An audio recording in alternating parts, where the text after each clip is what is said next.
He lists ping pong as his strongest sport. You're listening to Game Points with Matthew Ross on TSN Radio 690.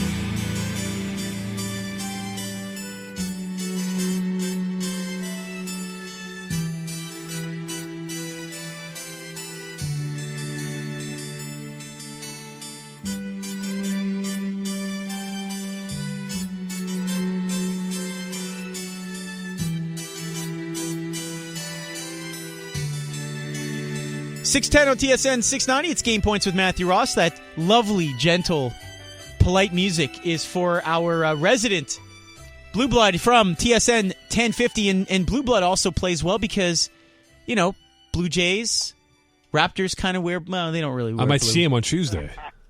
From TSN 1050 in Toronto, MCauz56 on Twitter, and also a contributor to CFL.ca, our buddy, our pal with the shittiest phone in the world, Matt Cauz. How you doing? Wait a minute, you're allowed to swear? I guess not, but, you know. How you doing? I got it. First off, you're right about the phone. The phone is horrible, and the whole time I'm expecting, the phone to conk out as you did that almost really good intro to me until you tried to do blue with the Raptors. But yeah. I am here, and hopefully this will work for the next 10 to 12 minutes of my phone. How you guys doing? I'm good. I'm good. Happy Mother's Day, Matt. I'm sure it means a lot to you. Happy Mother's Day. It does. I have a mom. I don't think I'm alone. I think a lot of us do. So yes, happy Mother's Day. I just came from a Mother's Day dinner, and we did like turkey and stuffing. It was great. And the key was stuffing, no raisins. There you go. Can't have raisins. Now, are you in the cottage country? Are you sipping wine? What's happening today? Next weekend, open up the cottage, but yes, right now it's Alsatian Pinot Gris. I thought it was the versatility would go well with the white meats that we were having. We don't call them the Blue Blood for nothing, folks. All right, Matt, let's get down to business. Cavaliers just dramatically eliminated Atlanta, so they're waiting now for Heat versus Raptors. But the news obviously not good for Raps fans as Valanciunas done for the season, it seems. Oh yeah, I mean, first off, or for the series, at least I should say. Yeah, for the series, at least out. I mean, if they beat Miami in advance, then maybe you would see Valanciunas against Cleveland. But I mean, first off, if you're LeBron James, you got to be really happy. Now you're just going to watch Miami and Toronto beat themselves up for at least 6 games, possibly 7. You know, Hassan Whiteside is also injured for the Heat, and we'll have to see about his status. But yeah, for the Raptors, this is very tough. Valanciunas has been the best player for the Raptors through 10 playoff games, and quite frankly, it's not even close. The only question with Valanciunas is why doesn't he get more touches, especially in the second half? But it's going to be huge because I know Lowry played great last night, but Lowry and DeMar DeRozan, they'll win a game, and the team and those two guys will miss 30 shots. And Valanciunas was that next guy, was that stabilizing force. And now you're putting a lot more on Bismack Biyombo. He's a nice up-tempo energy guy, but he's not much of an offensive force beyond putbacks and feasting on other guys' misses. Matt, does Masai now see it? Like, you're not going to want Bismack Biyombo as your go-to guy, right? But does he now see it that whether they beat the Heat or not, that this team needs to be retooled even more to become a perennial contender in the Eastern Conference? That's been really the big question. Because they struggled to beat Indiana. And in the NBA, the one thing we know about the playoffs is they're very predictable. 2 seeds coming into this year, 33-1, like their last 34 contests. Did the Raptors feel like a number 2 seed to anyone out there? Nope. In fact, it went 7 games. They got outscored by the Pacers. One of their wins was a miracle win. And when they lost, they got blown out. And then against Miami, I still don't know how they're up 2-1. What it really feels for this Raptors team is it's a nice team, but it's no more than good to sometimes, whatever is between good and great is what the Raptors are. And it's weird to say that. They only had 1 win fewer than the Cleveland Cavaliers. DeMar and Lowry had their best seasons ever. And yet, having said all that, it doesn't feel like it's enough. Now, for Raptor fans, what they hope for is that what we're seeing from Valanciunas, he continues to take that leap. Because if he can take another step forward in his progress and become one of the best big men and maybe become the best player on the Raptors, then they would have at least a legitimate shot of always going deep in the Eastern Conference Finals. Let's face it, though. In the end, it comes down to this. And the elephant in the room is there are about 10 to 12 difference makers in the NBA, and you don't win a championship unless you have at least one of those difference makers, and the Raptors don't have one. Matt Cauz joining us here on TSN 690 as we talk some basketball. Now, Miami Heat, have they come as advertised? Are they playing as you expected them to? Yes. 100%. This was, actually, you know what's the one weird thing? Was Dwayne Wade last night hit 4 of 6 from three-point land. People might not realize this. Dwayne Wade is historically one of the worst three-point shooters in the history of basketball, considering the amount of, this guy's a first ballot Hall of Famer and how good he is offensively. But if you look at the number of threes he takes, he's never made 5 in a row in his career. I don't think he's ever even made more than 4 in a row. He made 6 in a row. He'd gone months without hitting a three-pointer. Had 4 last night. So that's been odd. But beyond that, no, it's been pretty much what you'd expect. Beyond the turnovers were a little bit higher, but the Heat are a very good team. I think they're a much better offensive team now than they were at the beginning of the year because their rookie Josh Richardson has improved, because they brought in Joe Johnson, and Luol Deng is actually doing better with Chris Bosh injured. But no, this is kind of what you expected from Miami. I was surprised though that they're down 2-1. I thought they were going to be up in this series. It's been so weird. I'm done predicting. I mean, if you were told me that the Raptors would get 30 misses from DeMar DeRozan and Kyle Lowry and you would get a win, that would shock me.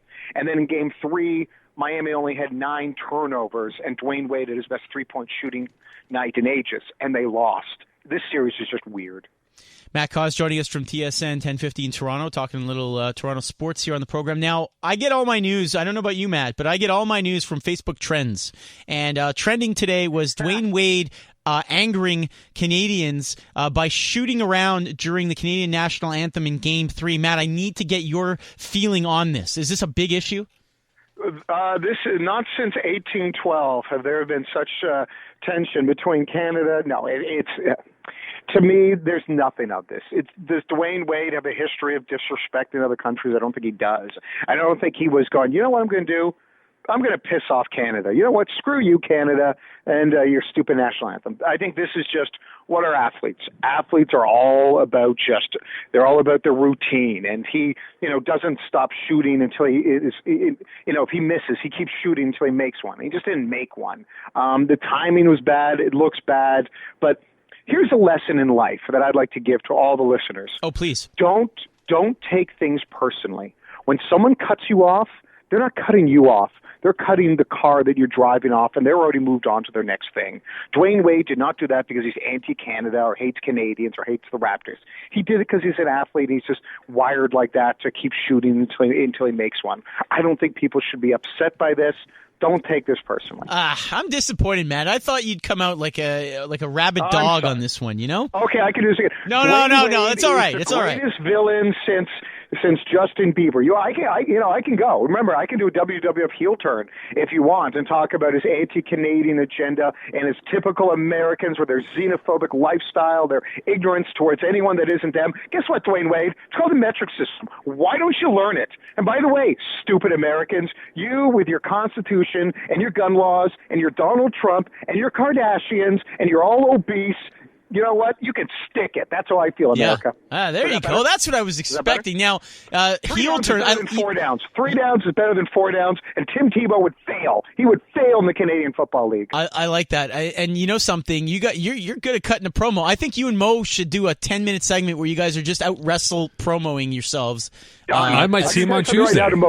I can say something right now, Mokan. I'm going to take your promo and I'm going to DDT it. When I am done with it, you are going to be like Jake the Snake Robert. I'm going to be Jake the Snake Roberts, and you are going to be Brooklyn Brawler. How about that? You're the Marty Jannetty to my Shawn Michaels. Okay. You know what? The promo I just did, I was barely even Iron Mike Sharp. Very nice. The late Iron Mike Sharp. And, aren't they all the late? It's wrestling. I mean, they've got the life expectancy of a World War II bomber. No. Let's switch over to baseball. Blue Jays, they lose a tough game today. We heard it here on TSN 690, and obviously the Dodgers a very formidable opponent. But certainly the struggles or the worries continue for that bullpen. And I don't know about you, Matt, but Drew Storen, a guy that lost his job in Washington to Jonathan Papelbon.